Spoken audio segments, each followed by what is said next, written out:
Out of all the criteria that I'm going to teach you, this first one is no doubt probably the most obvious, but it's necessary to cover it anyway, so that we're all on the same page.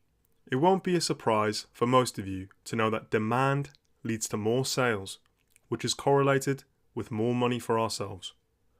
So we want to find products which have a high demand, and specifically, we want to require a product at a bare minimum to be selling no less than 250 units per month on Amazon. Not only do we want to sell more units per month so that we can make more money, that's a given, but an often missed or perhaps misunderstood point that is vital to all FBA businesses is cash flow. If you don't have cash flow, you don't have cash coming in to restock, and you don't have cash to invest in a second product to expand your business.